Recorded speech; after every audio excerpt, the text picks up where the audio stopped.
right, hello, let's get started with chapter 6. His hand trembling, Finn reread the list they had been left for him at the school office the day before. Howard, Lee, Maitland, Jackson. He recognized these as the names of 4 middle schools, 4 schools where he now believed he'd find the other DHIs. The note wasn't signed, but he knew it was from Brad. You don't have to do this, he reminded Amanda, though it was a little late now. They were riding a somewhat smelly bus toward Lee Middle School. 1-story buildings painted pink, sea blue, and white streamed past. Heat waves shimmered from the pavement. Another fall day. I'm okay, she replied. He wanted to think this had been his idea, but he knew better. He wasn't sure how she'd managed to talk him into letting her join him, but here she was. We might not get back in time for 5th period, he warned. They'd skipped out on lunch together, slipping out a door near the gym. They'd be in some serious trouble if caught. I'm a big girl, Finn. The bus driver, a fat guy with a blotchy red face, kept an eye on them in the mirror. Finn was feeling paranoid. Hey, do you think that he's watching us? Amanda said, interrupting. Yes. What if he's some kind of spy? Finn asked. Oh, please, he's just curious about a couple of kids on their own in the middle of the day. He felt stupid for having said that.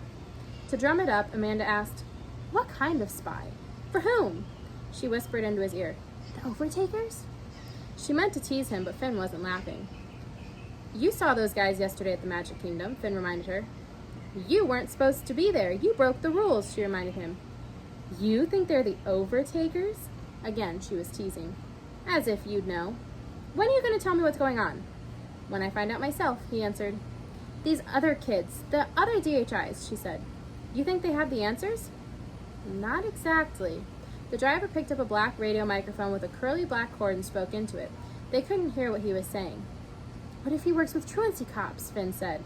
The schools were serious about kids cutting class. Now you're making me paranoid, she said sharply. She reached up and pressed the signal for the next stop. The brakes hissed as the bus slowed and pulled over to the curb. As they hurried off the bus, Finn caught the driver's gaze in his side mirror. He was watching them. 9 hot blocks later, they reached the school. Finn was thirsty. It was a nicer, newer school than theirs. They walked down the main hall, trying to look like they knew where they were going. Neither had been here before. What's the plan? Amanda asked. We're here at lunchtime for a reason, Finn explained, checking a wall clock. They had to catch a return bus within 20 minutes or they'd miss the start of 5th period. He doubted they'd make it. They located the cafeteria by following the noise and smells. To save time, Finn and Amanda had decided to split up. The enormous room was packed with kids and littered with backpacks. Hundreds of kids ate at long tables. As Finn passed a table, he heard someone behind him say, Hey, isn't that one of the hosts from Disney World? Less than 5 minutes and he'd been spotted. He didn't like being famous as much as he thought he would. He slipped on his sunglasses. He saw Amanda a few tables away. She carried copies of the photographs they'd taken at the Magic Kingdom. She was showing them around to kids and asking questions. Finn didn't know which of the 4 DHIs went to Lee. He walked slowly, studying faces at various tables. It was really loud in here. An abundance of food smells combined into a stink he found sickening. A big guy suddenly jumped up in Finn's way, an 8th grader judging by his size. He wore a Colorado Avalanche jersey, colorful jams, and new Nikes. Who are you staring at? He growled. No one. The big kid reached out and lifted Finn's sunglasses. Think you're too cool? Seeing Finn, he did a double take. Hey, how come I know you?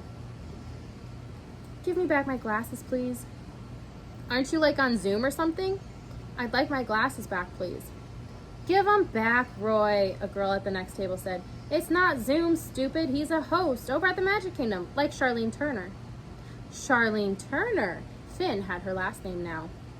Oh yeah, the big kid said, reluctantly returning the sunglasses to Finn. What are you doing here? Looking for Charlene, Finn said. Can't help you, the big guy said, sitting back down. Finn looked to the girl expectantly, but she shook her head. Sorry, she said. Finn looked up to see Amanda waving at him. Having won his attention, she pointed to a window that looked out onto the playing fields. She moved her hand to mimic dribbling a basketball. Leave it to Amanda. She'd found Charlene. All right. Hope you enjoyed the chapter. See you for the next chapter.